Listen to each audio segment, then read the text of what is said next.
Good afternoon. It's day 3 of the Premier Volleyball League.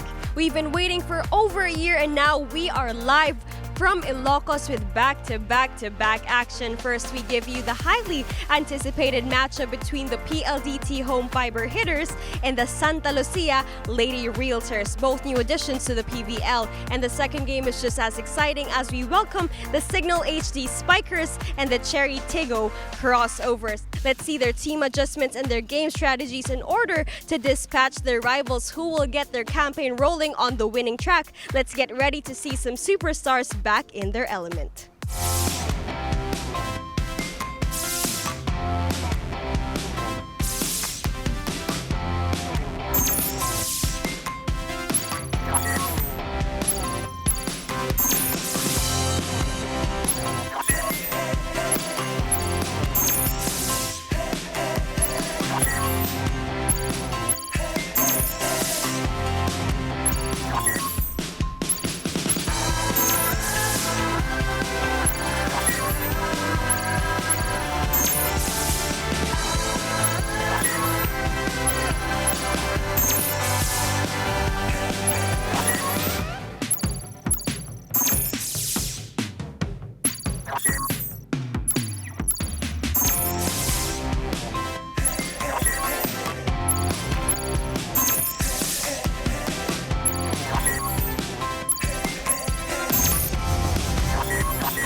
Six of the 10 teams have seen action in Ilocos Norte, and it is day 3 of the first and only professional volleyball league in the country. This is the Premier Volleyball League, and you're watching us on One Sports and One Sports Plus. And we kick off with a doubleheader today.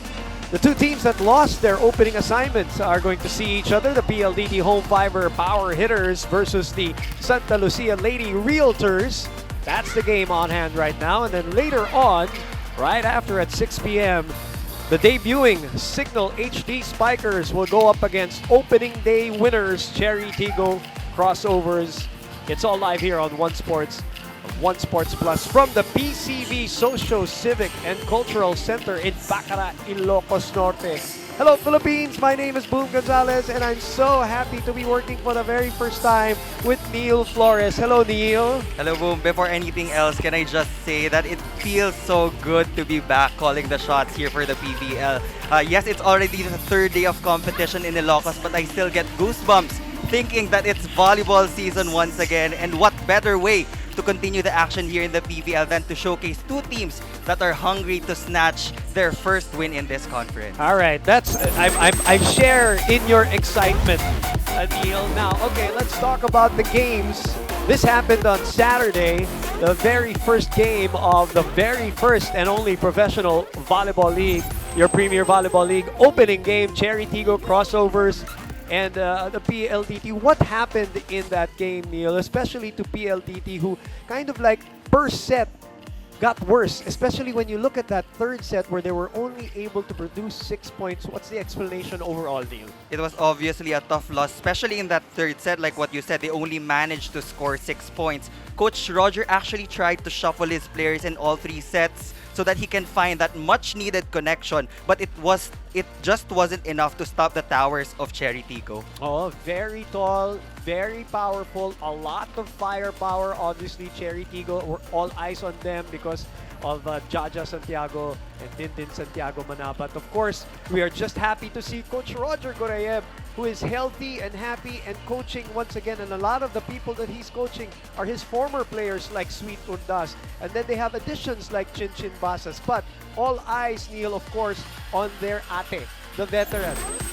Rhea Di Maculangan, D-Mac, a lot is expected off of her. Sabi nga ni Coach Roger Gorayeb sa interview ko sa kanya last week, para siyang second coach, di ba, ng Pldt home Fibr power hitters. Tell me about her game and tell me what was lacking para dun sa first game nila. As far as I know, Coach Roger really fought for her slot for this Pldt roster, and she did not disappoint, dishing out 16 excellent sets in that straight set defeat. You know, the attackers of PLDT has a lot of potential, but they really have to help the veteran in Rede Makulangan in reception. You look at the numbers, and what about the fact that they did not have any scorer in double figures, Neil? What's the explanation for that? Well, as I watched that game, their first ball was really faulty, and then when Rhea de Maculangan tried to distribute the balls to her attackers, they also didn't have that much needed coverage behind their attackers. And one of the players that is expected to really give some firepower here for the PLDT team is Isa Molde. Let's get her thoughts about that game number 1.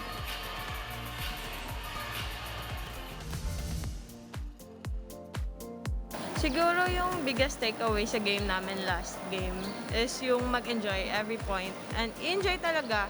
Tapos pag lumalamang na sila, usap lang. Personally, ang kailangan kong gawin this game is pag nag-first ball na, kailangan ko talaga mag-approach para pumalo. And usap sa teammates para mawala din yung kaba. Yang kaba na yan, Neil, normal yan, lalo na pag first game and you're joining a new team. You're separated from all of your teammates from UP for the very first time, and all of a sudden you were with a bunch of girls, professionals, who are obviously new to the system. So let's see if she will adjust here in game number 2. She's going to be parang source of firepower dito dapat, ano? All eyes will be on Isa Molde as she got the top score of 8 points built on 7 attacks and 1 service ace. And I do agree with what she said. She has to be able to approach properly after getting that first ball because that's part of your responsibility as an outside hitter. Ayan, makakalaban naman nila today are the Santa Lucia Lady Realtors, who gave the Creamline Cool Smashers a really good run for their money. Hindi lang nila maitapos yung mga sets. Although there is that silver lining in that third set where they were behind, they showed character, came from behind, extended the third set, and then won that one 27-25, and then extended it in the fourth. But the Creamline was just too much. They looked too good. They looked like they were in shape, and they looked like they did not take a vacation in that game, Neil. Yeah, definitely. And there was a lot of hype entering that match as our viewers rekindled that Mika Reyes-Eliza Valdez matchup. But unfortunately, Santa Lucia just really fell short. The Cool Smashers showed their vintage championship form in that 4-set victory against the Lady Realtors. And a lot of people were actually taking a moral victory from the fact that the Lady Realtors gave them a run in that third set. And MJ Marjana Phillips saying, "I'm back." Of course, that is what Michael Jordan said one time when he came back with number 45. MJ is back. She is in the PVL and she's back with more firepower beside her now. What can you tell us about that? And what impressed you in that first game, Neil? She was all over the stat sheet when I checked it out in the scoring and the non-scoring skills. A double-double performance from MJ Phillips built on 14 attacks and 13 excellent digs. Hey, look at the numbers. And she looked like she was also, I was saying in that game, parang casual pa yung laro niya, no? Having Mika Reyes on her side, having Isa Maizo Pontillas on their side, but she was still a potent scorer for Santa Lucia Lady Realtors. It would be nice to find out what she had to say after game number 1. Let's listen to MJ.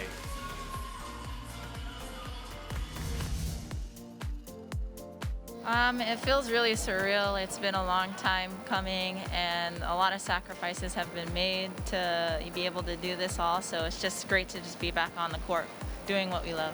It's very important just because we're a really close team and franchise in general. Santa Lucia is really like a family and it'd be great to just bring honor to the family. MJ Phillips, well, she is healthy for the first time in a very long time, and a lot of eyes on her and the team because the team is actually stacked, Neil, with talent.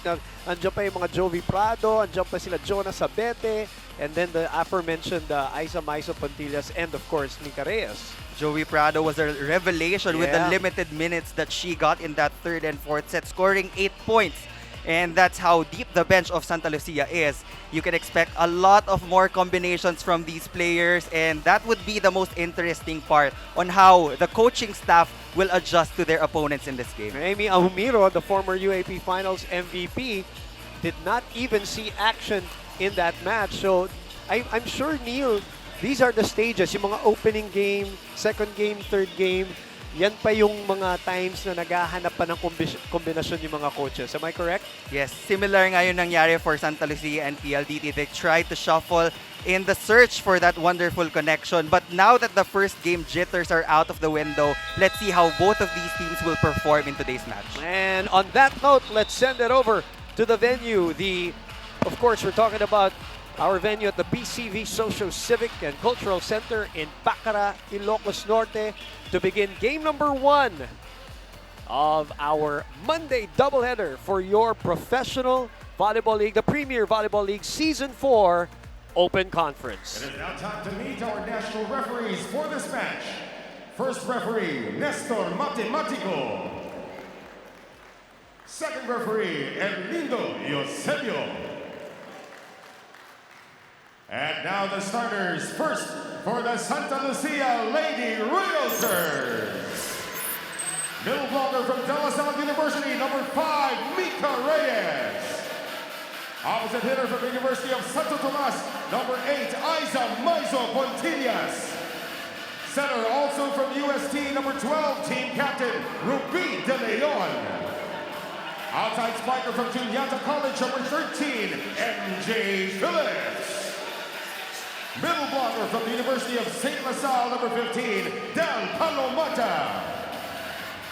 Outside spiker from Portland State University, number 20, Jonas Abete. Starting libero for Santa Lucia, from State University, number 1, Bang Pineda. And the head coach for the Lady Realtors is Edison Orculio. And now let's meet the starters for the PLDT Home Fiber Power Hitters. Outside spiker from the University of the Philippines, number 1, Isa Molde. Middle blocker also from UP, number 3, Maris Layug. Opposite hitter from De La Salle University, number 8, Ellie Soyud. Outside spiker from the National University, number 9, Aiko Urdas. Center also from the UST, number 12, team captain, Rhea Di Maculagan. Middle blocker from San Sebastian College, Recoletos, number 17, Joyce Santa Rita.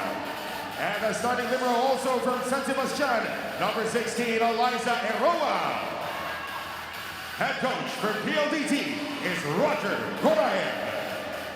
And this game is held under the supervision and direction of the Game Services Board. And the Santa Lucia versus PLDT. This is the Premier. It is day 3 of our Premier Volleyball League Season 4 Open Conference. And these are the starters for the power hitters of the PLDT Home Fiber. And then, of course, the Lady Realtors of Santa Lucia. And if I'm not mistaken, yes, the same lineup for them, for Coach Orculio. That's correct. Same lineup, and later on we'll get to see how they will shuffle it as much as they need to dive into the bench. Nestor Matematico, referee, our first referee, Erlindo Eusebio, our second referee, Boom Gonzalez, Neil Flores. Magandang hapon, Pilipinas. Thank you for watching us on One Sports and One Sports Plus. Very important match, Neil, because in a short tournament like this, you don't want na mabaon kaagad, ano? Dahil nga, single round robin lang tayo. Yes, dun sa mga una pong nakakapanood ng ating PBL, we will be going through a single round robin elimination format. Then the top 4 teams will slug it out in a best of 3 series, and whoever wins those matches will enter the final round of the first ever professional league here in the Philippines. Isa Molde gets us going. That's a good sign for the former UP Lady Maroon to get the first score for the PLDT Home Fiber Power Hitters. Over receive.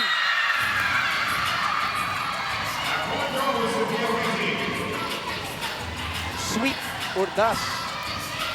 That's a good start for Aiko Urdas. She was a little bit quiet during that first game loss. So hopefully she can bring her A game in today's game against the Santa Lucia Lady Realtors. 2-0 is the score. Di Makulangan nakakita ng buwang sa gitna. Finds the donut hole, and it's a great start. 3-0 for PLDT right now. This is where they want to be, especially after that struggle in that third set where they only had 6 points. And this is the energy that I've been looking for PLDT. They have a veteran playmaker in Rhea de Maculangan. They have pretty good outside and opposite hitters in Isa Molde and Eli Soyud. So they need all the support that they can get to rack up those points. De Leon underhands it to Phillips. Phillips down the line. Alam mo yung PLDT, Neil, for the second straight game, they're facing a tall lineup. Ano, na kalaban nila last time. Sila, of course, the Santiago sisters, Manabat and Santiago. And then now, we got Phillips, Pontillas, Mika Reyes. Sabi nga ni Coach Roger Correa, talagang wala. Small but terrible lang talaga yung kanilang aasahan dito sa PBL this year. Santa Lucia clearly has that height advantage. So it will be up to Rhea de Maculangan to make the blockers guess kung saan niya papapuntahin yung mga bola. Layog unable to put it away. And again, Aiza Maizo sporting a different look today for game number 2, but regardless of the look, the form is the same, the effectivity is the same. And you just feel that she never left Parang the Philippine hindi. volleyball scene. She was always there, and every time she goes up for an attack, you always get reminded of her prime during her UST days. Yeah. There were moments in that game against, the last time the Creamline, parang if you're a fan and you've been watching for a long time, kikilabutan ka with some of the attacks, ano? And Rhea was her former teammate. Correct. D-Mac. Ngayon Ate Rhea dito sa PLDT home fiber. Two of the most decorated. Ito si Aiza Maizo Pontillas and Rhea de Maculangan kahit sa V-League pa lang. The original iteration of the PBL as Mika Reyes in her second game in the PBL for all. All eyes will also be on Mika Reyes as she only managed to score 3 points in that defeat against the Cool Smashers. What was your impression nga pala, now that you mentioned, no? Ano yung tingin mo doon sa first game? Was it underwhelming by your standards, Neil? I think we were able to manage our expectations because of the long hiatus of Philippine volleyball. So we didn't expect so much from these players, but since it's a very short tournament, at dahil professional na nga itong liga na to, they have to find a way to rack up their wins as early as now. Oh, they have to figure it out right away. As me and Ann were talking about it. Yes, of course, there are adjustments that have to be made, but it has to be quick adjustments because of the short tournament format. But having said all of that, as we are at 5-4, Santa Lucia make that 6-4 courtesy of Aiza. We're just happy that there's volleyball. I mean, if you put everything in perspective, ang daming naging challenges not only for us, but for them. Wala nga tayo sa venue, Neil. We would love to be there. Yeah. But even the league has had, obviously, their challenges. The weather was one of them yesterday. Health and safety protocols have been a challenge for anyone with a sports league. But just to see them do this, regardless of whether makapag-adjust sila or hindi, it's just, as a volleyball fan, you gotta be happy. 7-4 is the score, Santa Lucia ahead. And you can just imagine the logistical nightmare for the organizers. And I think that we feel the same feeling that at this point we are just thankful, we are grateful that we are presented ng quality volleyball once again after almost 2 years. Agree. Aris Layog, 5 will be was serving 7. Maganda naman yung simula ng PLDT against Cherry Tigo the last game, no? They just really fizzled out. Was it also because Cherry Tigo got better every set also? Well, as my former... Teka, sagutin mo yan. Actually, we're not going into a timeout. You can answer that question, Neil. Go ahead. As my former coach, Coach Oliver Almagro would always tell us, one good reception will always be equal to one good point. And Okay. yun yung nawala sa PLDT First ball. during the middle parts of that game. Right. At parang from then on, you're right. From that moment on, parang they weren't able to recover, no? That game, if you missed it, played last Saturday. It was the one that opened the Premier Volleyball League, actually. Cherry Tigo, crossovers, and of course, versus PLDT. We will be back.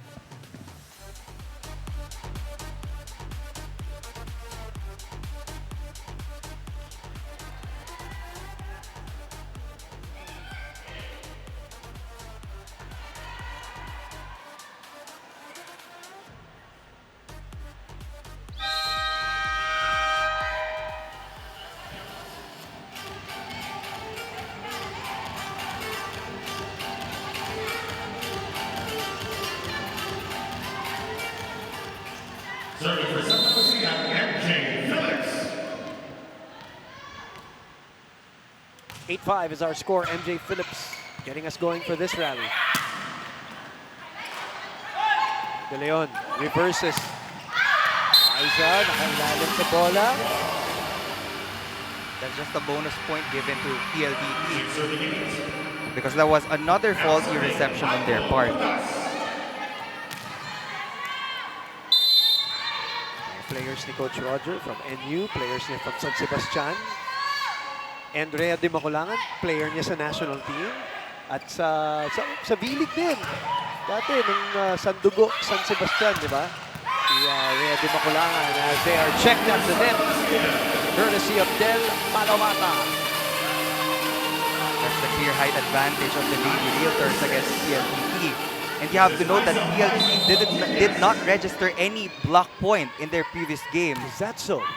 So yan yung isa sa mga adjustments na sigurado akong pinractice nila during training.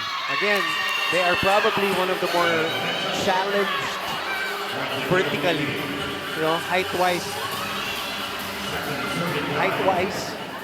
in the league as compared to a lot of the other teams. Eli Soyud, one of the acquisitions of PLDT, who by the way has an average, medyo ang sabi ni Coach Roger, one of their edge, sige, sabi niya height is not their advantage, but sabi niya age is their edge, is what Coach Roger said, because he says he has one of the younger teams in the league. Ang average age nila is, I think, around 23, with Aterea being the most senior of them all.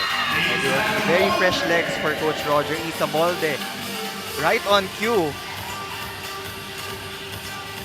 As you saw kanina, flying.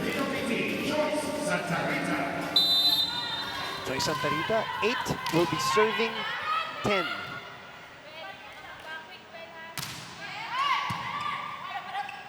De Leon trying to fool PLDT, the pick up there. Dust from the back line. De Leon, oh! Paano yung tawag doon? It's a clear double contact violation on Ruby De Leon. Kita mo pa lang sa spin ng bola. Automatic violation yan. Nauna kanan, and then kaliwa. Of course, we know that the setters of Santa Lucia are super veteran setters. And Janelle Cheng and Ruby De Leon. 9 serving 10 now. We're watching the PVL on One Sports on this Monday. Nice pick up there. Save. Free ball. Phillips is there. De Leon opens up. Sapete. We haven't heard from her. Nice reaction from Urdas. De Leon. The run and gun from Mika Reyes. Finally, Mika Reyes getting on the board. I just want to commend Bang Pineda as well. She's one of the more steady liberos in this league. Even the first game. I mean, with her exposure in that championship in beach volleyball and coming out of the Adamson University program, which is very well known for her defense. Yes. And remember, in Adamson, she was an open hitter. And then eventually, when she turned into club volleyball, tumagal na siya dito sa position na libero and did very, very well for herself and continues to do well as the lead now is at 3. Majority of the balls will definitely go to Enisoy and Isa Molde. I think they combined for around 52 attempts. Wow, sa kanilang dalawa talaga. Sa kanilang dalawa. So the middles of PLDT should ask for the balls as well. Is there a check? Yes, there was. Sa Molde na naman.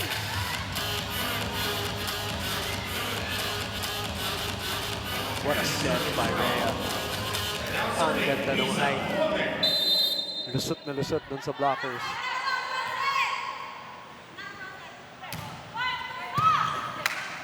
De Leon, simple setup to MJ Phillips. I think that's the first time she went up for a quick hit, or this is the first time I'm seeing her go to that option of attack. You're right. I don't think I saw that in the first game too. It's just nice to see her playing in her healthy condition. Combination play, but MJ Phillips saw that a mile away. Back-to-back point for Marjana Phillips. 20 big points in their previous game, 14 attacks, 5 blocks, and a service ace. And that third set was the one where she really dug deep, so to speak. They were down 18-22, then tied, and then went ahead for the very first time in that match. I say very first time sa dulo. Kasi nga lagi sila naiiwanan dun sa dulo. They were ahead the very first time, 23-22. And then nag-tie at 24 all, and eventually they won 27-25 in that third set. But naubusan talaga because Creamline just had, Michelle Gumabao was on fire. Eliza Valdez quietly was, producing the usual numbers. You also had Gemma Galanza and Janet Panaga. Offense, defense, pati yun. Yeah. Dalawa, no? Ginawa nila. But that's over with. It's a new game and a new chance to rack up a win here in the Premier Volleyball League. 14 serving 10. Timeout.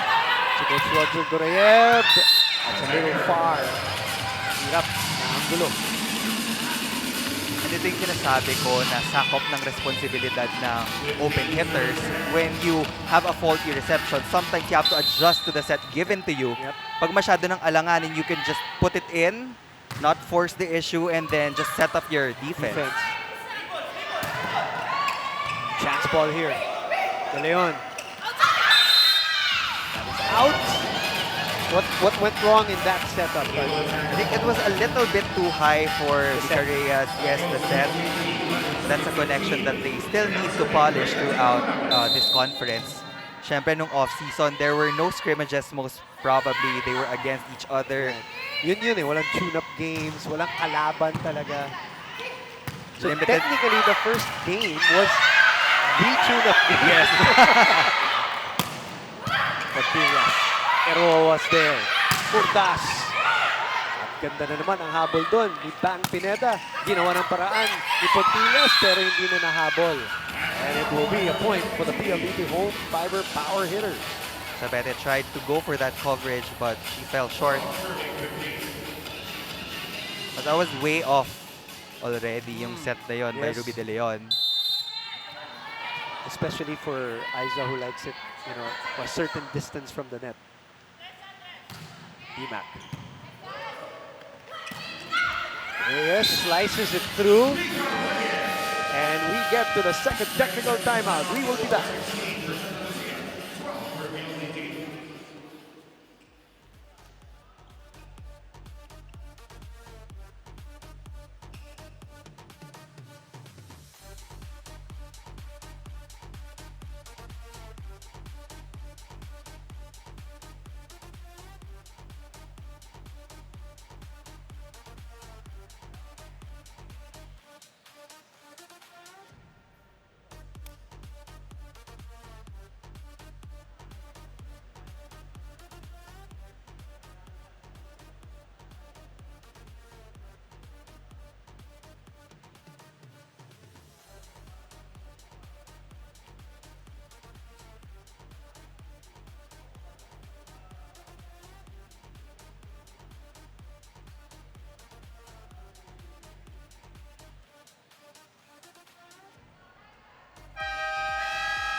The men behind Premier Volleyball League. Boyao, of course, Vicky Palu, and boy, were they busy yesterday, Neil. Siyempre, sometimes there are circumstances na hindi natin ma-avoid, and I'm sure these two men are looking for ways to improve as we go along. They have to be there all the time. They're looking over, and nagpapasalamat tayo sa kanila rin, Neil, dahil sa dami ng pinagdadaanan nila. They're still putting up this tournament, and this is all for the fans. 16-13, make that 13 serving 16 here.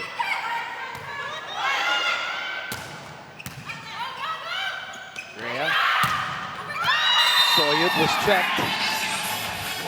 And this is the predictability that I was talking about for PLDT. Most of their balls will go to Ellie Soyud or Isabolde. And I'm not saying that that's wrong. Right. But if you're going to give a lot of your sets to your wing hitters, the coverage should also be there to give confidence to your attackers to keep on forcing that against the block. You have to trust the coverage, no? As Palomata, nobody in front of her. Ito na, a little separation, Neil, between Santa Lucia and PLDT. This is the biggest lead of the first set at 5. PLDT still has a problem in reading the offense of the Lady Realtors. Di mo kasi alam kung sino babantayan eh. Yep. There's a threat on all angles sa court ng Santa Lucia. And that's the difference so far right now, no? That's a perfect strike. Ellie Soyud, parang may halong galit dun sa balo na yun from the block earlier from her. Smart move, not challenging the cross court, going for that down the line hit. Although Del Palomata was already late, so even if she hit that in that cross court area, it would be a good shot. Cuts the lead down to 4. De Leon, Sapete. Somebody touched the net, and I think it is number 8, Soyud. Every time Sabete goes up for that hit, sobrang napapamangha ako. Kasi Grabe. perfect form, the extension, that hitting point, the power, it's all there. Yep. And she looks so effortless too. Parang walang kahirap-hirap. Parang walang effort lumipad. You know, it reminds you of, you know, like small flyers like like Benting, like Pineda, Yes. Pineda back in the day, di ba? But that can be the liability, the blocking on that side dahil siya yung shortest among all the three Correct. blockers. Tip ball. Rhea opens up the other side. Molde down the line. Sa Molde, challenging the block of Ruby De Leon. Napakataas nung reach. Perfect down the line hit from Isa Molde. MJ just couldn't get to it.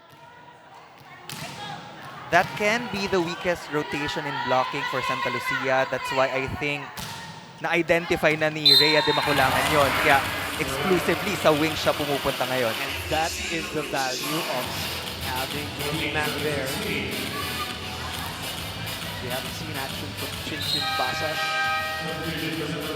Little change here for Coach Julio. Guy Balwalwa will check. Balwalwa rather will check in. They'll check for De Leon. Yung mga dating Petrogas Angels who were recruited into Santa Lucia. PLDT, of course, losing players like Soltones was part of that team. Jasmine Nabor, diba? Yun yung mga kasama ni Coach Roger nung they placed third, if I'm not mistaken, in the 2019 PSL tournament, the Grand Prix. That was the highest that they got in third place. Nabor and Soltones surprised so many people, so many teams that year in the PSL. Now here in the PPL, a completely new constructed team. Itong home Fibr power hitters na are down by 3 na lamang niya. Biggest lead is 5. Santa Rita underhands it to Urdas. Kitang-kita. Double block. Reyes Balwalwa collaborating for the wall. Again, that's the coverage that they've been missing. Hindi ganun kalakas yung pagbalik ng bola. That was a very manageable ball to get.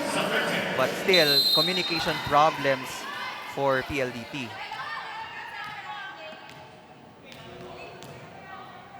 Sabete. Another first ball issue there. Cheng. Sa likod pinigay kay Balwalwa. Cut shot that works cross court. That was the tough one. And now the lead is back to 5. 4 of the acquisitions of the Santa Lucia Realtors came from Petrogas, as you stated a while ago. They have that championship experience. Yeah. They are veterans in their own generations. And they will be really boosting the bid of Santa Lucia to get that first crown here in the PVL. Meantime, ito, hindi natin pakinggan ng konti si Coach Roger dito.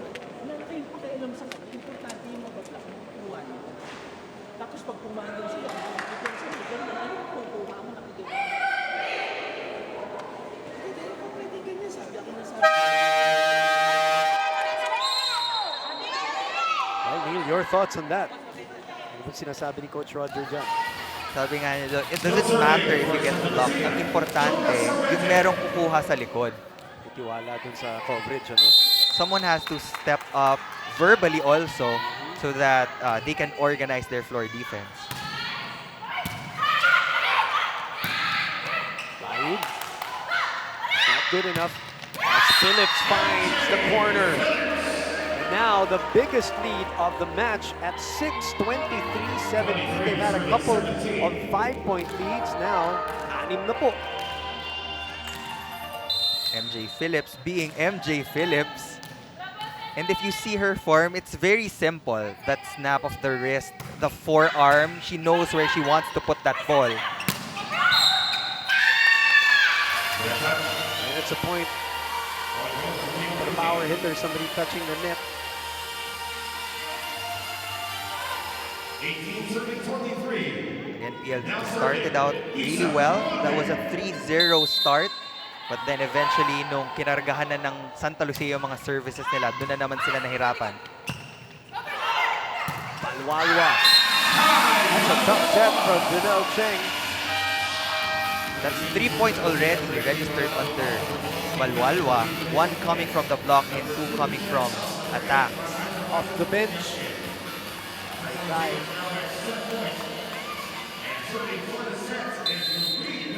Ruby De Leon will try to get Santa Lucia on the board here with a first set win. Dimac. Urdas. Again, another chance here for the ladies in green. Phillips. And nobody home for the PLDT home Fibr power hitters. They have lost their 4th straight set. This is their 2nd game. While Santa Lucia Lady Realtors looking good here in the PVL Open Conference on a Monday here on One Sports.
You're watching the PVL Open Conference here on One Sports and One Sports Plus. Of course, the ladies are all performing for you guys there at the Ilocos Norte, the PCV Social Civic and Cultural Center in Bacara.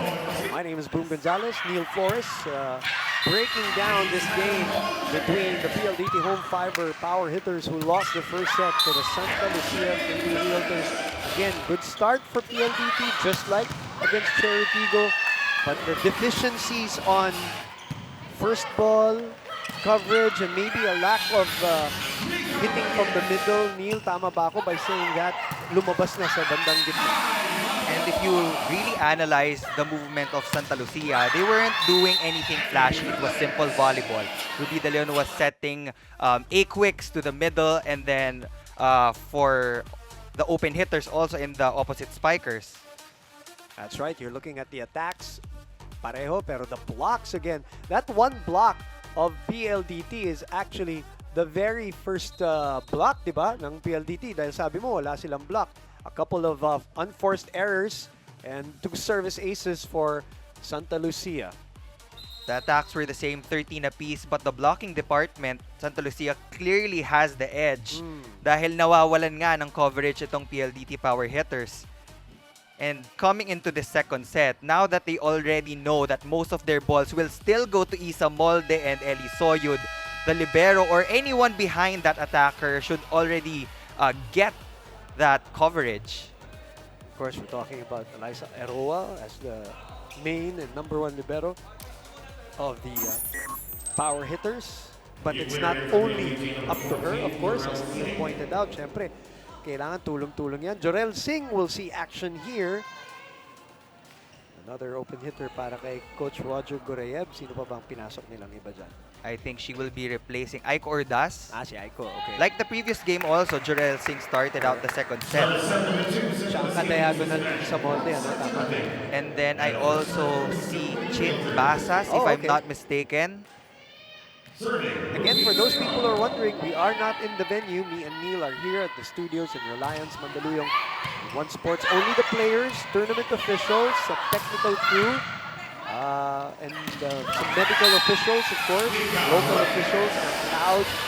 I think, if I'm not mistaken, a total of 100 people at one time ang total in this venue ang pwede. And if you notice, hindi po magpapalit ng court itong dalawang team. There are no handshakes, nothing like that.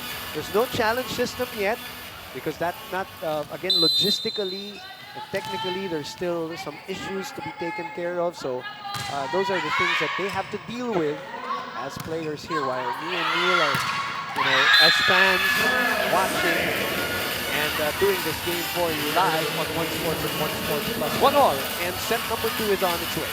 Jorel Singh getting her first point of the match. She's not the tallest on the court. I think she's probably the shortest in terms of height. But yeah, she has a very high volleyball IQ. And again, bata rin ni Coach Roger Goreyev from the National University. Nice pickup there by Molde. Molde from the back line trying to go to the corner. Phillips was there. Sabete again. Dimac goes behind. Basas from formerly, of course, the FPU Lady Tamaraos. Marami nang naipanalong laro. Nakasama si Bernadette Pons as her partner in crime back then. And this is what I told you a while ago, that we can't deny that individually, PLDT has a lot of stars in their roster. Right. But they have to come together as a solid unit to win matches. Chemistry is the issue for some of these teams, especially because some of these teams, in the case of PLDT, barely had a month together na on-court bola training. Kai Balwalwa there in the lead. The PLDT home fiber power hitters, 3-1. Right now, Molde has 5 points already under her name for PLDT. Then MJ Phillips has 7, followed by Mika Reyes at 4. Distributed in that first set. Pero dito, it is the power hitters who are getting the upper hand in the earlier part of this second set. One more advantage of PLDT is the heavy serving from Rhea de Maculangan. Yun. So if they can force Santa Lucia to make a couple of errors, that would be a good start. But right now, it's at 4-1. Another good start for PLDT. That's one of the awards that she won in the UAP. She's one of the better servers in the UAP. Got 4 PSL championships, 3 V-League championships. Mabigat-bigat na yan under her belt. How can you carry all of those trophies? 2019 PSL All-Filipino Cup MVP, 3-time best setter in the PSL. Yan po ang dinadala niya dito.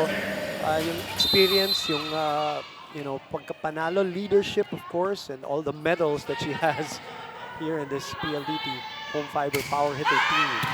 Who are up by 3. Got served by Sabete. Chance ball. De Leon. Phillips with the approach. She went straight to the net.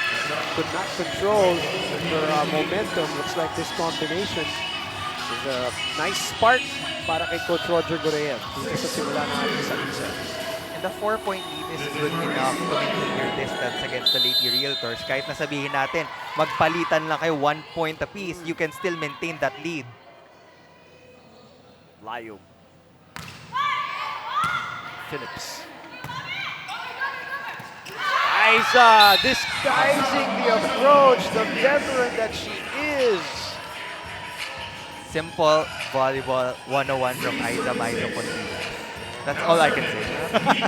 You don't need to tire yourself out in getting a point. If you can do it via drop ball, it's all the same. 1 point is 1 point. One-time best attacker, season 71 of the UAAP, and of course, 2016 best opposite spiker naman sa PSL. Isa Portillas.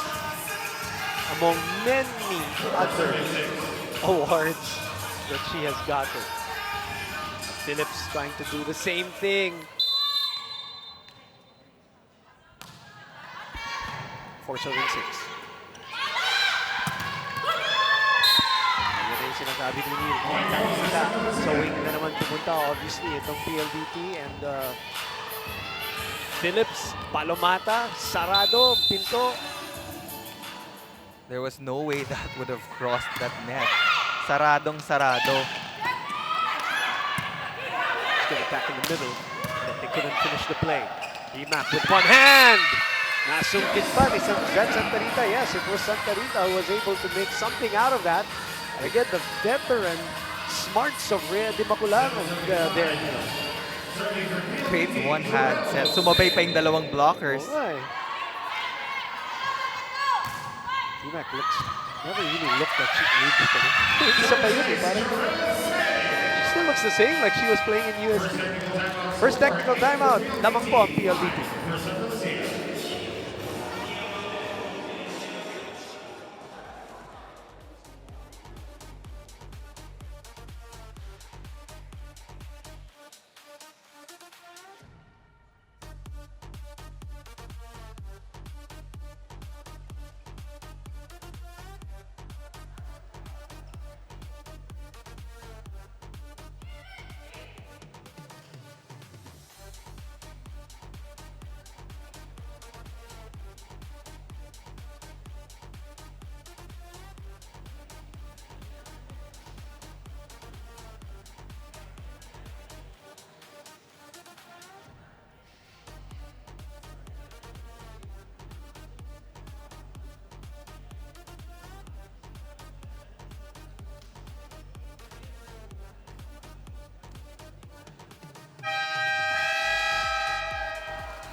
Up for Santa Lucia Lady Realtors. Andrea Marzan, if I'm not mistaken. Tabi ni March Tejada as Aiza finds the line. That sequence, 6-8 is our score. So what is, sorry Neil, what is PLDT doing better here at the start of the second set? Look at the excellent receptions stat. Well, number one, their energy is different. They're celebrating every point. Then they got a couple of good serves. But right now, they're just up by 1. Ito na. They have to find a way to maintain that energy. They have to become consistent and rack up points from all angles on the court. Again, Santa Rita and Eroa just couldn't get to that ball after the offensive block from Palomata. De Leon. I think it would be wiser for Isa Molde to target that zone 1, that down the line hit, compared to pushing Cross-court. it to Palomata. And for those who are watching volleyball for the very first time, Neil, bakit? Bakit mas magandang gawin yun? Dahil ba mas maliit si Ruby? Yun ba yung Yes. logic behind that? There's a higher chance that it can go through or it can rebound papunta sa antenna because Ruby De Leon is near the antenna. Kesa nga naman kay Palomata na nasa gitna. Double contact violation. Double contact. They actually thought they got the point. Now we are tied for the very first time here in the second set. This is the first and only professional volleyball league, the Premier Volleyball League Open Conference. Live on One Sports and One Sports Plus. All the way from Ilocos Norte. That's where the girls are playing. At the BCD Social, Civic and Cultural Center. And that's the power that I've been telling you. Jonas Abete getting on the board in this second set. Medyo nahirapan siya kanina. She was getting checked by the blockers of PLDT, but this time, she hit that dun sa kanan na kamay ni Rhea de Macolanga. Outer hand as Marjana Phillips. Look at the numbers now, 10, 6, and 4. 4 blocks, and it's just the middle of the ball game. And her expression rarely changes too. Gabarda will make her debut here in the PBL. Right. She will be replacing Layug. Aris Layog, sa gitna yan. Yeye Gabarda, 2 points to attacks. De Leon. Tip, that's a legal hit. Too low para kay Jerry Sin. Really not the kind of attack that she's used to, as now Santa Lucia takes over the lead for the first time, 11-10. Apat yung kalamangan kanina, but now Santa Lucia is leading by 1. That was their biggest lead. Rhea goes to the open, and again, Walde able to finish the play, anticipated well, but they have another chance here. Bumalik na yung isa sa gitna. Coverage was better. Eroa was there. Pasas is checked. Rhea, that's too close to the net. Samodet just tried to push that over the net. Parang yung balik ng bola sa kanila, no? But Blocking ng Santa Lucia. there are times kasi pag dikit sa net yung bola, it's very awkward already. Of course. And that's usually the source of injuries. So we try to avoid pushing that. Lalo na for jumpers like her, no? Na yung talon niya, pasugod yung talon ni Isa. Ay lalim sa bola. Si Chimbasa. So now, this is the biggest lead of the second set, and it belongs to Santa Lucia. PLDT had a 4-point lead earlier. And Santa Lucia with now a 3. If we can listen to Coach Roger, sometimes we can pick up the sound. So let's listen.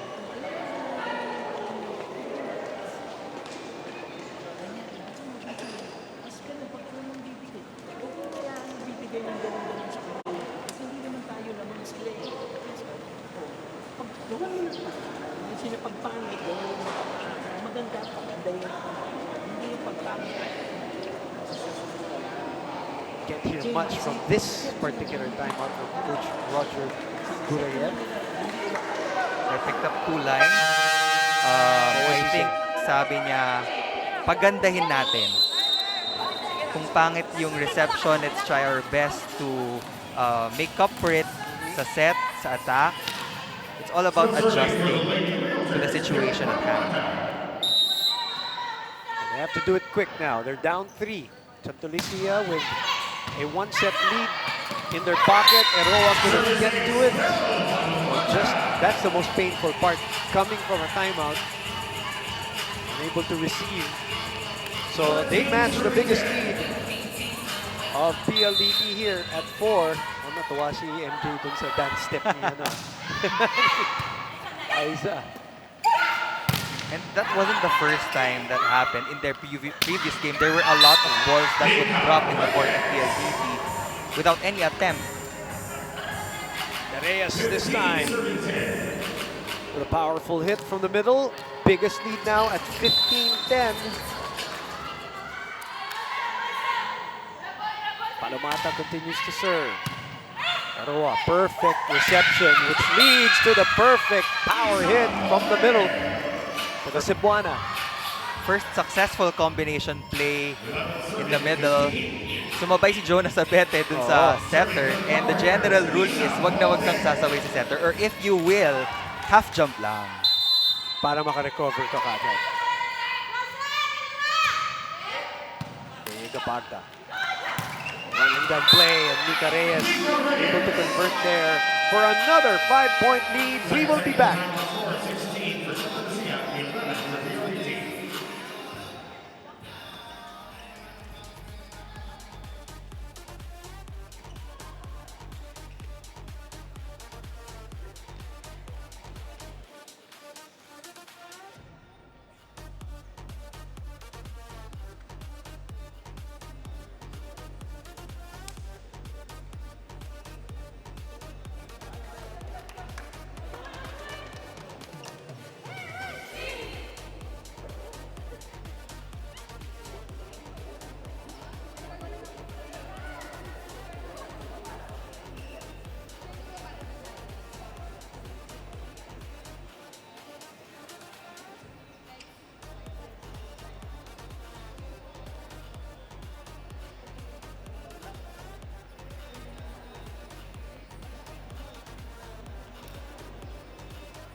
Pamela Lastimosa on your screen from the Santa Lucia Lady Realtors.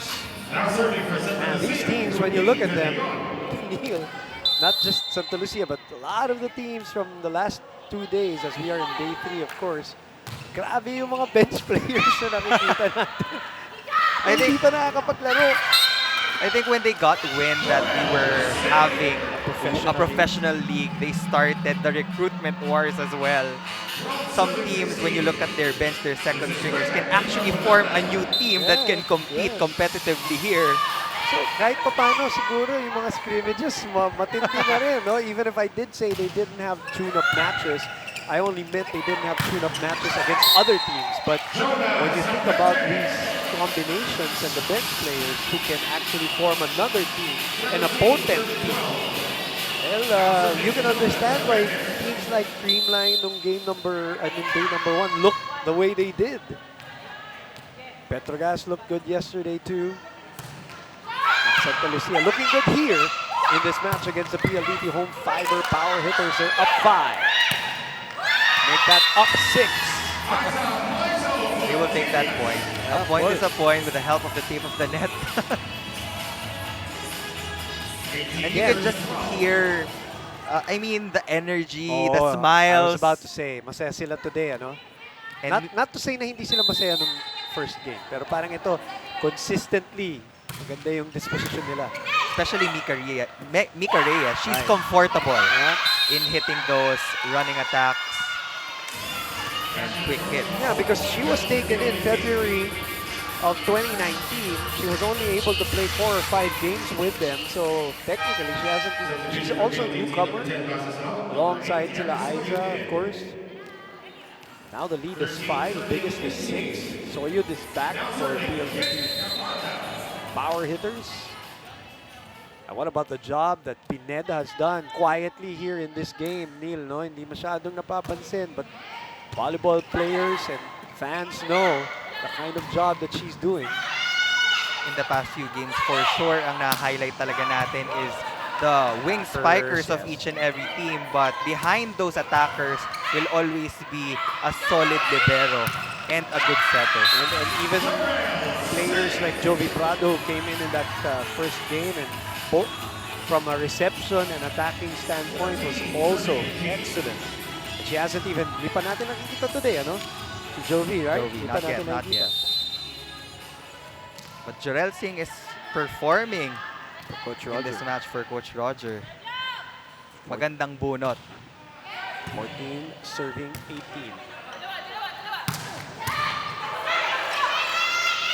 Gaparca able to handle that Pontillas attack. Phillips down the line. It's wide. She can't believe it. Oh wait, But there's a touch. I think. it's overruled by the first referee. Right. They will, he will always have the final call. Nestor Matematico is our first referee here. As Yeye Gaparda gets ready to serve for the PLDT home Fibr power hitters. We're still looking for production dito sa middle spikers ng PLDT. 15 serving 18. 15 serving 18. Don't forget later on, Signal HD Spikers versus the Cherry Pigo crossovers. That should be good, Neil. That's going to be a good match. And these 4 teams playing today are not strangers to each other because they formerly played against each other sa PSL, but now they're in one professional league. Signal will make their debut here in the PVL today as Mika Reyes has 8 points on 7 attacks and an ace and a 4-point lead at 19-15. Perfect dig from Mika Reyes. That's also one aspect of the game of the middles na mapapansin mo, nag-improve din yung digging nila, like Jaja Santiago coming from Japan and so many more. The middles has been the weakness of this PLDT home Fibr team.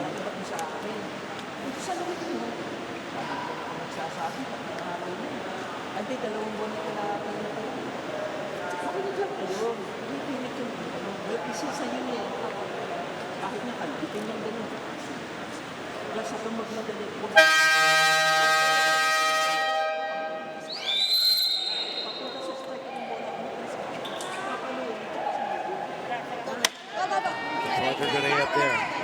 Trying desperately to get the players to respond here. Down 5. Said in practices, sometimes he's also he was trying to figure out how to communicate to the younger players. Kasi sabi niya, obviously Rhea de Maculangan is there. As you see the excellent sets here between the two teams. And ang iniisip niya, nung unang nag-join si Rhea, as you mentioned in our pregame, he really begged the management of PLDT to get Rhea into this team. But also, the younger players of PLDT have never played with Rhea or somebody like her. So, nung una in awe pa sila that, D-Mac ang kanilang setter, the likes of, Molde, Basas, diba?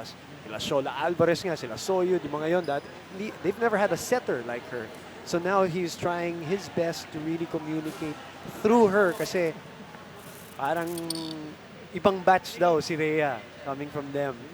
Correct me if I'm wrong, I think narinig ko rin sinabi ni Coach Roger that they've been training for 2 months already. Yes, it's not that long, but in 2 months, kahit papano, nagkakapaan na kayo ng mga laro So nakadalawang buwan na pala sila. Yeah, I think so. Na on-court bola. Yes. They were in Pldt. Yeah. In Laurel, Batangas. Correct? Yes, I think that's so. right. So pareho sila and Signal had a couple of months together. Longer than some of the teams who only had a month or 5 weeks. But yes, the problem is, I think, the lack of the middles. And right now, chemistry also.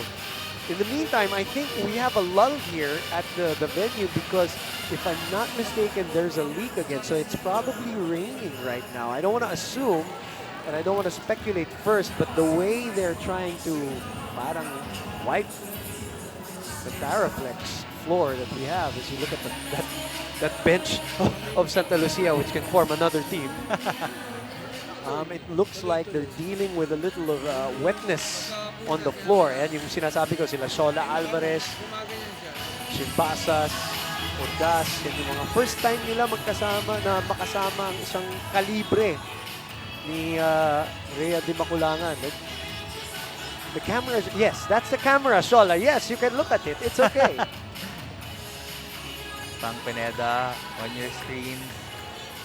And syempre at this point, safety above all. Yan pa rin ang gusto nating pakaingatan. Which is the reason why they had to halt play yesterday. That game, the 2015. And, well, it looks like we're going to go into a lull here first because they're looking at they're putting, some of the players are already putting their warm-up jackets in. So they're probably going to deal with the wetness first. I see Tony Boyliao there. So I think what we have to do here is we have to take a break first. We'll sort things out. We'll be back. Don't go anywhere. This is One Sports coverage of the first and only professional league, the Premier Volleyball League Season 4 Open Conference.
Tatlo.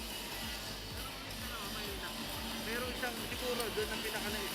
Naisipin mo, instead na, di ba pag napuno, bababa mo papunta roon. Oo. Nagpuman niya ng tulong. Basta sa papataas pa. Kanina wala yun. Kaya sa labas ng tulong, hindi ka papunta rito. Parang yung tubig, pinapataas yan. Oo. Pinapuno ito. Oo.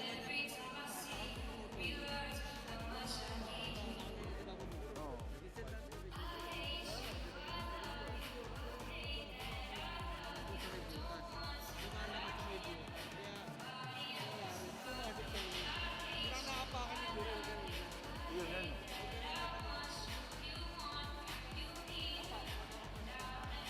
Dulas. Pwesto sa open din natuloy. Delikado talaga dito pag ganyan. Magkabasa talaga.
Okay, we're back here on One Sports and One Sports Plus. Thank you very much for those of you who waited.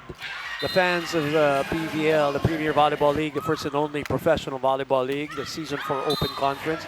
Boom Gonzalez, Neil Flores. If you're joining us for the first time, well, good afternoon and welcome. Ikwento lang natin, Neil, kung what happened is we were in the middle of the second set and apparently heavy downpour again at the venue, the PCV Social, Civic and Cultural Center in Baccarat, Ilocos Norte. And this is exactly what happened yesterday and when there was a 4-hour delay. This time it looks like the players are getting ready to come back. And here in the second set with Santa Lucia with a 1-set lead, we are at 20-15. And these are all part of the challenges that the league and the players face here in the resumption of the PVL. But we waited for around 2 years, so I think a few minutes, a few course. hours wouldn't hurt us so much Not dahil at all. sobrang excited na nga ng mga kababayan natin to watch our girls play again in one league. But now we're back, Yeah, 2015. And we pray that, first of all, there is a let-up in the rain. And secondly, that I think naman, syempre, the officials of the PVL would not resume this game if they are not able to dry up the court properly for them to resume play. Because, of course, safety, as Neil said, is paramount and number one on the list. So, resumption of play now as Jarrell Singh. And this might have, I don't know, Neil, these are things that has never happened to a lot of us, but I wonder if this will favor the power hitters in terms of, you know, just matigil itong momentum ng Santa Lucia. Because they were on a roll, Santa Lucia, to get the 5-point lead. Yes, that can actually happen, but Jorel Singh has other plans. She has been performing. Oo nga, no? Ganda ng hugot ni Coach Roger kay Jorel, ano? That's 2 straight points for PLDT.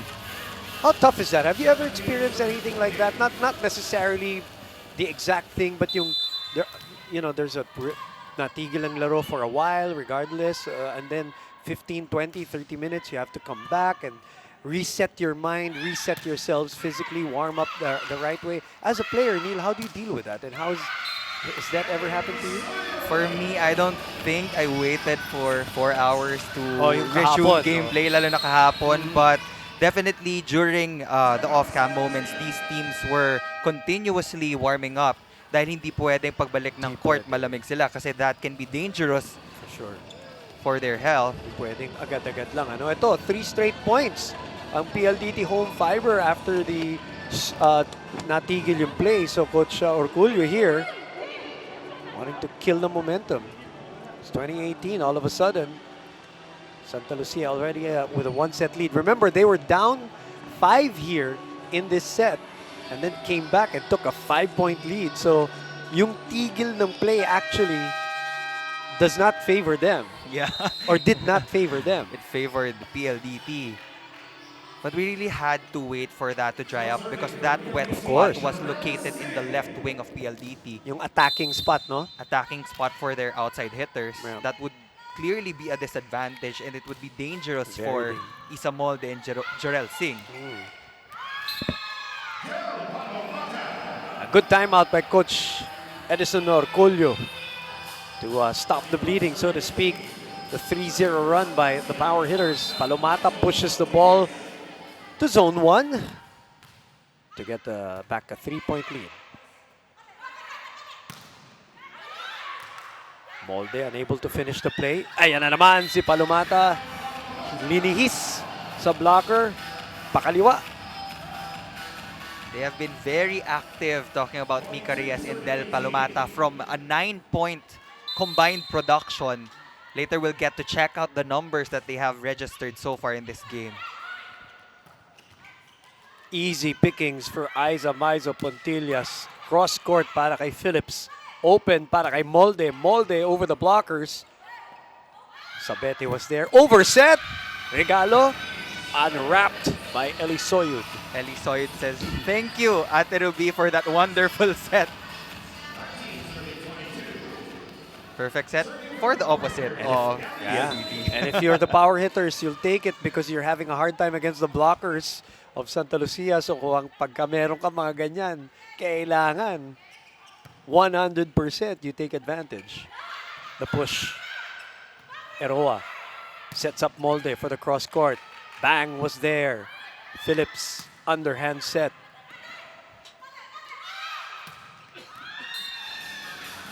Outside hit from Elisorio. Too strong on that attempt.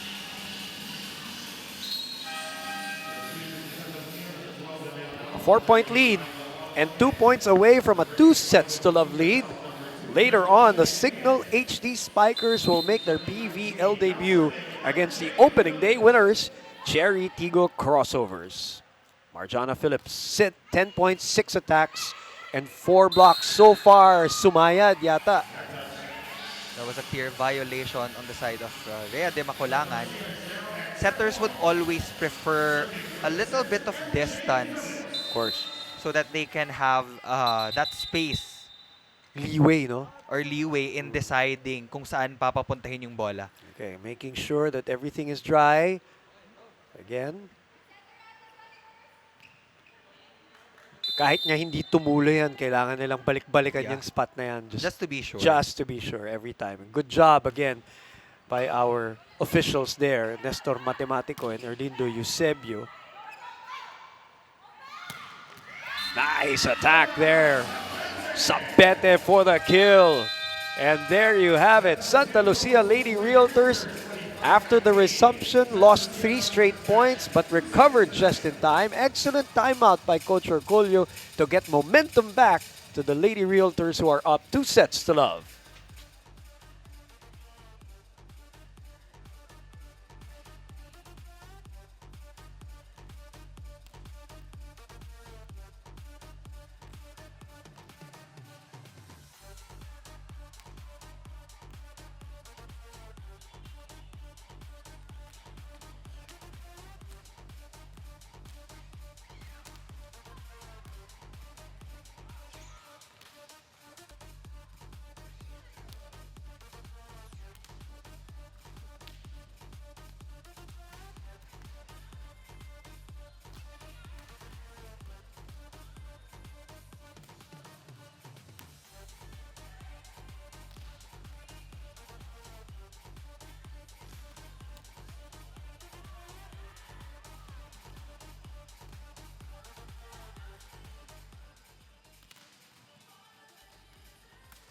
You're watching the live and exclusive coverage, continuing coverage for One Sports and One Sports Plus for the Premier Volleyball League Season 4 Open Conference. First game, it is between Santa Lucia Lady Realtors, who have a 2-0 lead over the PLDT home Fibr Power Hitters. 2-0, and let's look at some numbers. Neil, what do you see? Again, blocking.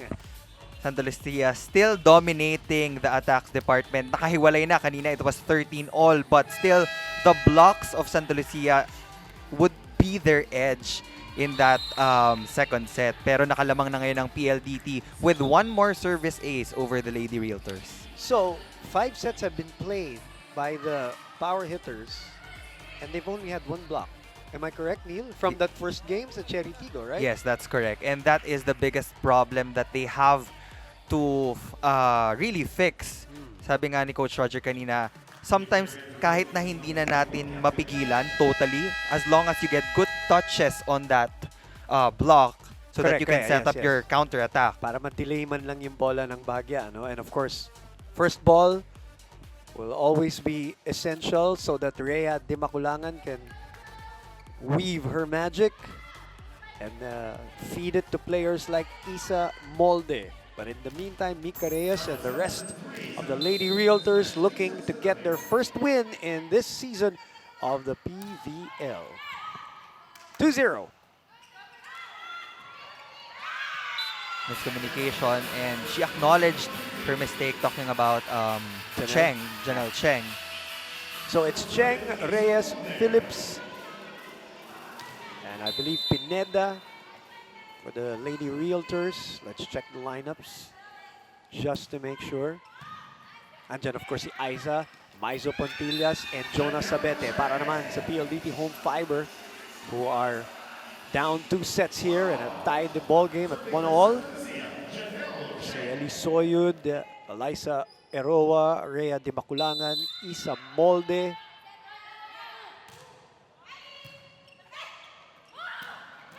Yeye Gabarda, nandyan din, and Jarrell Singh to complete the 6.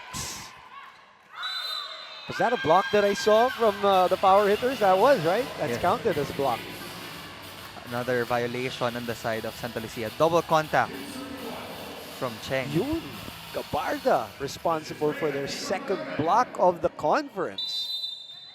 And Cheng called for that. This is the strongest front line of Santa Lucia, kaya kailangan makaikot agad ng PLDT. Chance ball. Cheng unable to handle that one from Eli Soyud. So 3-1 here in set number 3. That has been the trend. PLDT always starts strong, but they have a hard time maintaining it when we get to the middle portion Middle part. of the set. Oh, yeah, you're right. Si Ate Rhea, the oldest in the team for the power hitters. And speaking of power hitting, Aiza Maizo Pontillas able to get that point. 2 will be serving. 3, Mika Reyes is on deck. Mika Reyes already has 8 points in this ball game. MJ Phillips has 10. Then for PLDT, surprisingly, Jarrell Singh has 7. Off the bench. Off the bench. Oh, that's a nice play by Molde, who went to the other side to chase that set, and then nobody home dun sa back line. For 2, Yeye Gabarda will do the honors to get this rally going. If PLDT wants to increase their chances of getting kills from the open or the opposite side of the court, their middle should have an approach that will pose as a threat. Kailangan convincing, kumbaga, Right. para malate man lang yung middle blockers. 21 excellent sets para sa Santa Lucia, 11 para dito sa PLDT.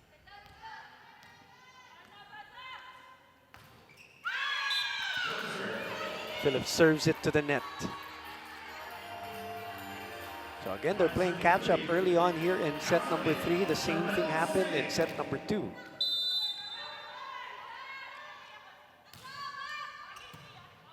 Sabete.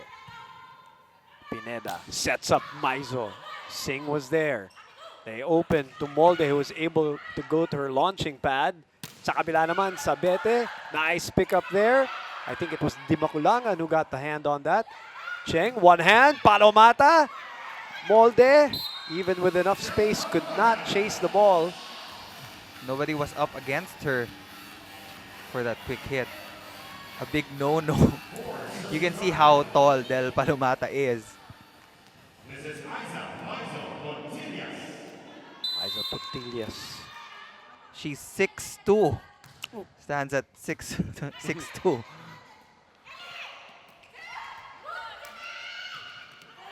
Still in play. Villegas will send it for the easy over. Cheng to Sabete. Delayed by the block. Dimaculangan up to Molde. Return to center. Good block for Des Cheng. I mean, sorry, that was Janelle Cheng. Si Ate. Ate. So tabla tayo, 5-all. Set number 3, there's a rotational error here. Positional error. It is referee Erlindo Eusebio who caught that one, so that's an automatic point. That will go to the Lady Realtors, who are looking for their first win of the season. These are the careless errors of teams that could have been avoided from the get-go. That's a nice attack. Elisoyud, former Lasallian, former Adamsonian, and now is a professional volleyball player. How does that sound? No, kasama na yan sa resume, no? You're a professional volleyball player in the Philippines. We've been waiting for so long to have one unified league. Yeah. And this is just the beginning. And yes, the league is experiencing all of these birth pains in terms of the venue, in terms of health and safety protocols and logistics and all of that. But we're here and we're making it happen. And Santa Lucia and PLDT, I'm sure, very happy to be part of this 10-team lineup. And it's not easy to transport around 300 people to Ilocos with all of the equipment, the production staff. And everybody involved. As Villegas will go to the deck. 7-all. This is the first time that, diba, no? Kat Villegas has come up from the PLDT home Fibr. Sabete sa gitna. Kept alive. Mabilis na ibinalik kay Mika Reyes. Cheng will go to the back with Aiza. Maizo looking at the corner. Just enough top spin for that ball to drop. 8-7 is the score. Santa Lucia ahead.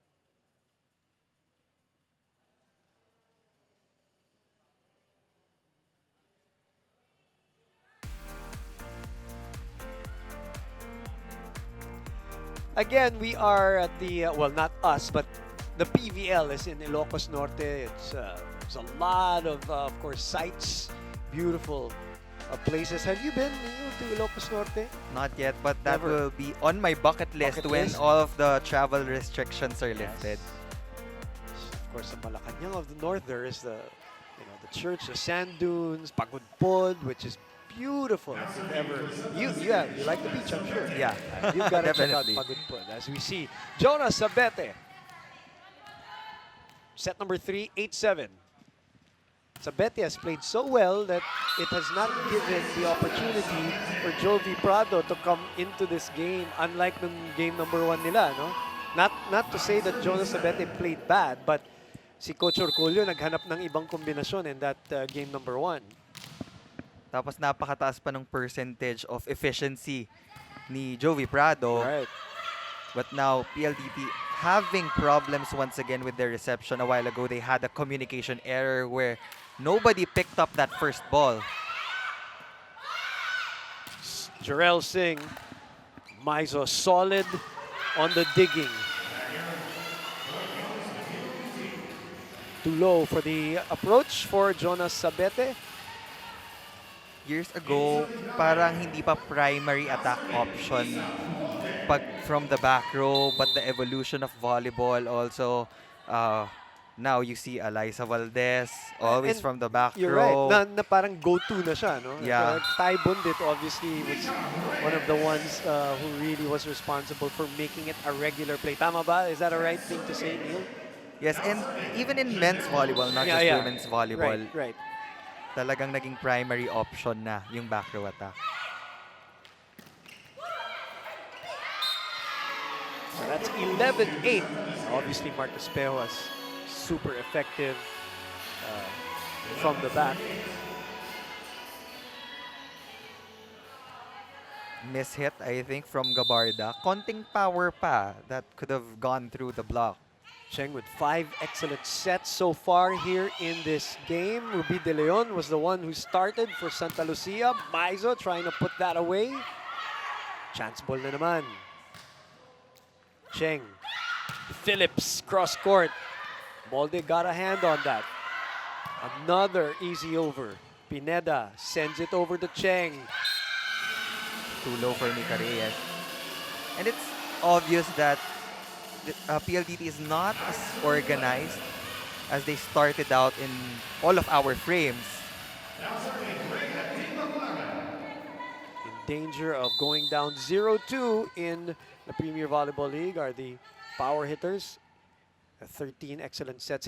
It must take also a tremendous amount of patience for Rhea, as you see Phillips pounding the pavement on that one. But for Rhea de Maculangan, who's so used to winning, so used to having a ton of weapons with her, around her, she's in a different team now that she has to practice a lot of patience with these younger teammates, right, Neil? Yeah, that's correct. That was the second time we see MJ Phillips go for that quick attack. That can be one of their deadliest attack options. Mika Reyes on that back quick, then MJ going for that front quick. Then you also have Aiza Maizo Pontillas waiting in the wings. And we didn't see that in that first game, no, Neil? That as an option. Yes, that's correct. At siguro nakita ni Coach Orculio, no, in game number 1. Okay, pwede natin gamitin to. Eto naman, Palomata naman. Sabi niya, makikisali ako dyan. And gives them a 3-point lead, 13-10. Definitely a team effort for the Lady Realtors. Good distribution from both of the setters in Cheng and De Leon. Sakit talaga sa ulo yon. Kung ikaw yung depensa, di mo alam, ano? Saan manggagaling yung opensa sa kabila. In the meantime, dadagdagan pa ng mga service ace, and that will not help. As MJ Phillips, who has played a spectacular game, even in the loss against the Creamline Cool Smashers. The softball player, basketball player, and volleyball player. Nice pickup there by Maizo. Nagawang paraan. Eroa, imagine that. Even a broken play. Giving them a 5-point lead now as they coast here in the middle of the third set. They're having a hard time connecting their first balls to their second balls. Kaya nawawalan ng opportunity for a counter-attack. And for the very first time, papasok na ito si Guillermo. Again, ito yung mga bata ni Coach Roger sa Baste. Kasama nila Liza Eroa, Santa Rita, Villegas. All part of that under Coach Roger. Pineda. Overcooked by Jonas Sabete. Isa yan dun yung sa mga pinakamahirap paluin. Yung mga break balls. Balls coming from the back of the court, then they will set it up towards your area. Tapos iikot ka pa. Palomata, denied. Cheng goes back to Sabete, pinabawi. And we are into the second technical timeout of set number 3. Santa Lucia ahead.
Serving for Santa Lucia, Aiza Maizo Pontillas.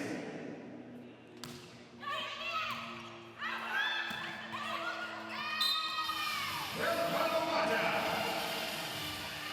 17-11 is the score after that Del Palomata. I think you missed it. The Del Palomata strike from the middle.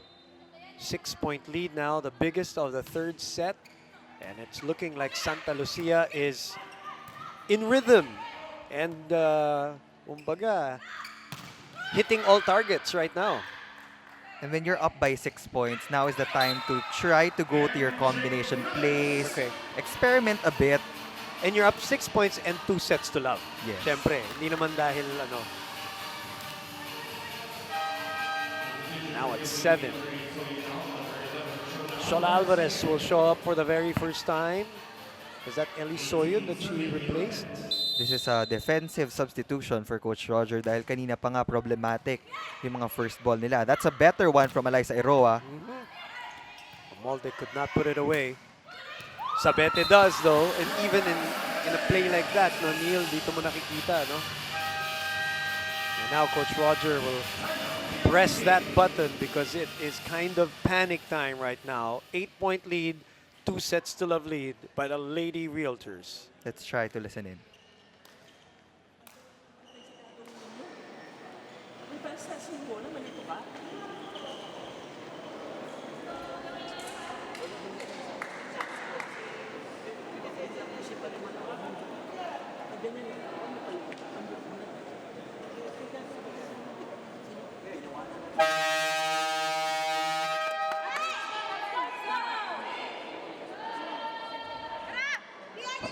Did you hear anything? Neil? Well, for the digging of PLDT, nasa area naman nila yung mga bola eh. Nagkukulang ng isang Within reach, step, yeah. one side step, and that will boil down to the communication of the libero and the blockers because sometimes they would the libero would ask the blockers to open up a specific angle para mas malinaw yung direction ng bola. But this lead has ballooned to 7 points already. 6 points away from win number 1 for Santa Lucia in the Premier Volleyball League Open Conference. And Jovi Prado, one of those Petrogas Angels who transferred and one of the major spark plugs in that game against the Creamline Cool Smashers. Amazing all-around play. Partly responsible for that third set win together with MJ Phillips in the ballgame for the very first time. As much as possible, the coaching staff has to utilize the complete roster because at any point in time, pagkakailanganin mo tapos malamig without any exposure in the actual tournament, Yes. baka mahirapan silang mag-adjust. Especially in this context na a lot of people are expecting maybe some injuries to crop up here and there because of the short preparation time and then the conditions and all of these things. So, buti na yung medyo nabibigyan nga ng court time, actual court time against actual competition. And these girls will be playing 6 days a week for That's this another thing. open conference. That's a great point, Neil. This is going to be a grind, an attrition for these teams. And I remember Eliza telling me, and even Kat Tolentino telling me the other day, I was talking to them, that it might really boil down to one, health, and two, mental fortitude at the end. Ito na, nag-eksperimento na si Coach Edison Orculio. Glo Troncoso, who played a lot in that game against the Creamline Cool Smashers and was very happy to face her idol Eliza Valdez in that game. And now, for the first time, as they are 5 points away with a 6-point lead. and these are the stories that you also want to hear from our players. Real true-to-life stories na dati idols lang nila yung mga napapanood nila, but now they can compete with one another here in the PVL. It's the same thing that Del Palomata said a couple of years ago when she joined the Premier Volleyball League, and she said the first time she was looking forward to the first time na makalaban niya si Eliza Valdez. I remember that story so well. At yun na nga yung nangyari. Naglaban uli sila just a couple of days ago. And 21-14, which brings me back to that point that Mosey Ravenna made when she guested on my Saturday show, the game weekend. And she said one of the things that she's looking out for, as we see this other timeout again by Coach Roger, is there are different batches of superstars that are playing in the PVL. Diba? Yung batch ni Aiza Maiso, batch ni Eliza Valdez, and then batch naman nila Bea Del, or diba? Batch nila Mika, iba na naman yun. So, but all superstars in one professional league. speaking of the game, Neil Flores will be on the game with me tonight, 7 p.m. Maisingit ko lang. Huwag ka magsawa sa akin muna, Neil, ha?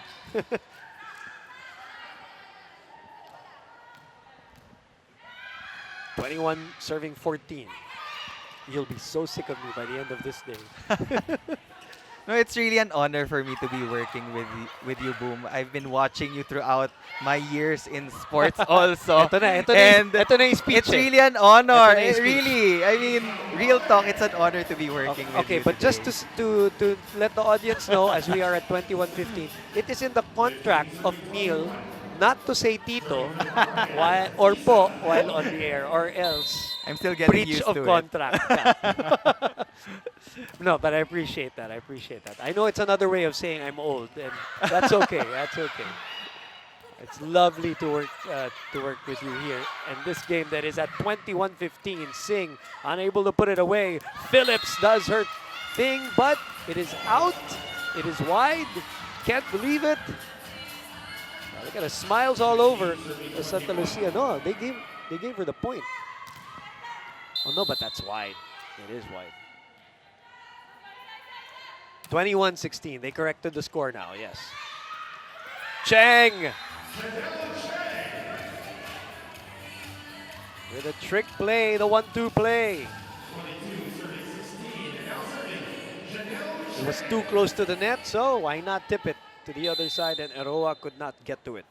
When you have an attacking setter, that will add to the woes of your opponent. And now they're just 3 points away from bagging their first win in our Open Conference. While the PLDT home Fibr power hitters, unfortunately, are under the gun here, will go down 0-2 as Pamela Lastimosa, another batch of superstars from the UST Golden Tigresses. As I was saying, the power hitters in danger of going 0-2, not winning a set yet. And a lot of fixing to do. A lot of problem solving, a lot of... Somebody touched the net, it is Pam. Another player who, you know, did very well for UST, got injured, came back on her last playing year, diba? We have a lot of comeback players galing sa mga major injuries, and it's nice to see them playing again. That's Pam on the opposite side. Jarrell. Wow, good reflexes there by Cheng, but Pineda could not keep it alive. Hey, the PLDT home Fibr power hitters here with a couple of straight points. That's why mapipilitan si Coach Orcolio to call a timeout. It's not over yet.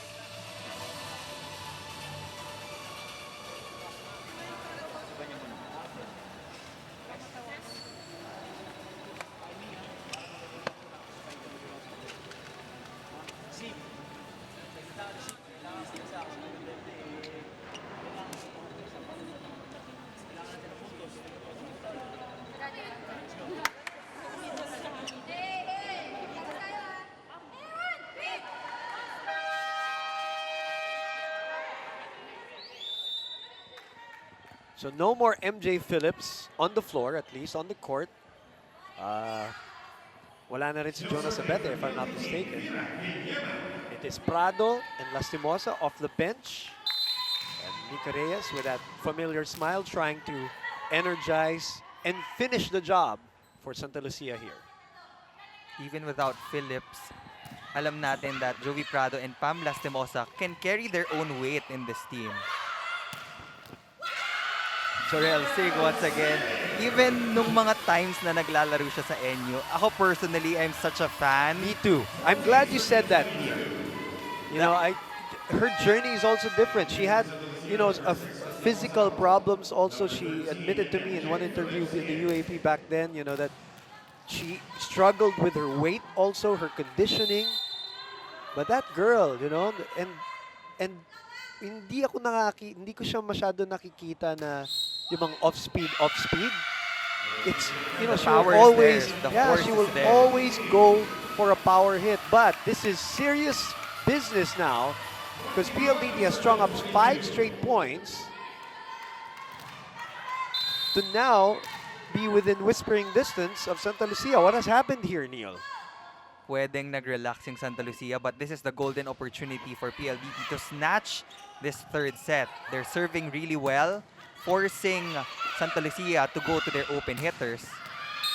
But Molde will miss that mark. And pinalik na nga si Phillips dyan, just for extra intimidation at the net.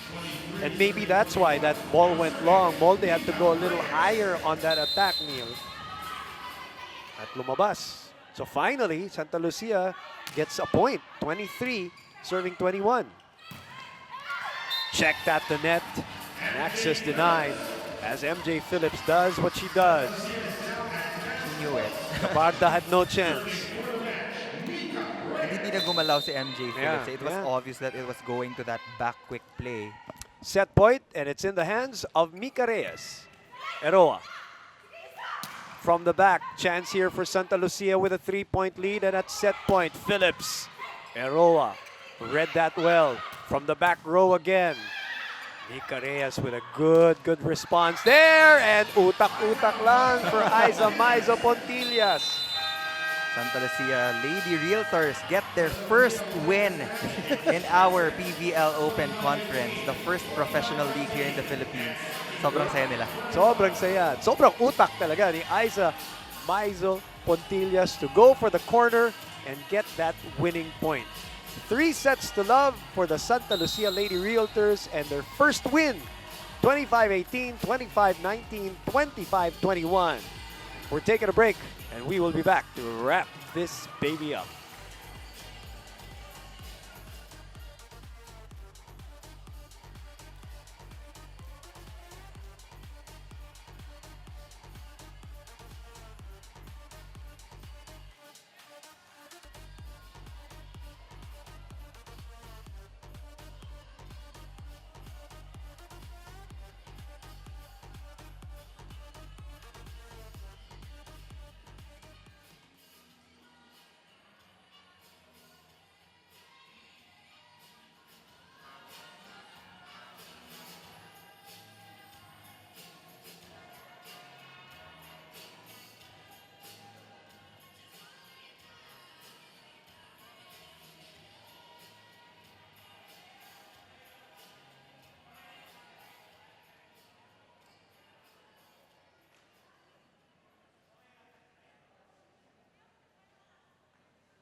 Santa Lucia over PLDT home Fibr in this 3-set win.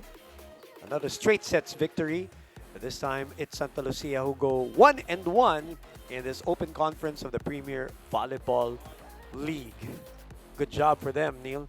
PLDT played better compared to their first game, but the power of Santa Lucia was just really overwhelming for the defense of the home power hitters. Napakasaya nung setters nitong Santa Lucia today, the combination of Janelle Cheng and Ruby De Leon, because they went to everyone today. The 2 setters just distributed so beautifully today, Neil. And the passing of Bang Pineda was still as solid as ever from the first ball to the digging department. She was there, kaya hindi rin nahirapan yung setters ng Santa Lucia to give balls to their attackers. Mika Reyes playing very well. MJ Phillips played very well. Aiza Maizo Pontillas finishing the job for the Santa Lucia Realtors to get them on the board for the PVL Open Conference. It is Mika Reyes who is our best player. Those are the numbers, Neil. 11 points built on 9 attacks, 1 block, and 1 serve. What a comeback for Mika Reyes coming from a 3-point production. This is the Mika Reyes that we know. It's not yet her peak form. For sure. But it was a good performance for Mika. And it's only the second game. Ayaw kumawa yan ni Mika. But anyway, okay na yan. Sige na. Nakasmile yan. Sigurado. Sigurado. Okay. Up next, it is the debut of the Signal HD Spikers. And they're going up against the opening day winners, Cherry Tigo Crossovers. Again, from the PCV Social, Civic, and Cultural Center in Bacara, Ilocos Norte. That will be live, of course, as always, on One Sports and One Sports Plus. for Neil Flores. And everybody here at One Sports, my name is Boom Gonzalez. Thanks for watching and stay tuned for game number 2.